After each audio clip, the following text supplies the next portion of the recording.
Ayan mga idol, ang kagandahan kasi nitong bahay kasi buhos talaga siya, buhos talaga, hindi yan asintada, saka hindi yan plastering, solid na solid talaga yung bahay na yan. Talagang magandang pagkagawa, matibay na matibay. Kaya kung gusto niyo bumili mga idol, dito na lang sa Amaya Steps Cavite, General Trias Cavite. Kasi magandang klaseng bahay dito, pero magtiis na lang kayo sa walang ilaw kasi wala pa namang ilaw dito. Magpagawa na lang kayo ng ilaw. Ang dami naman ngayon solar, yun lang gamitin muna nyo. Pero may ano na, may wire na dito, may power na ngayon.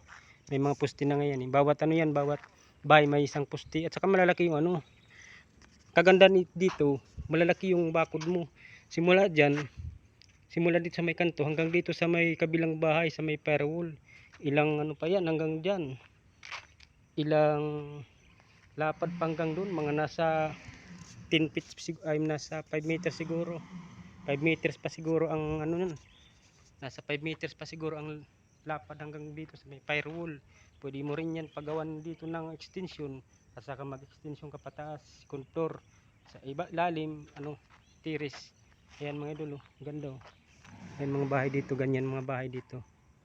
Yan.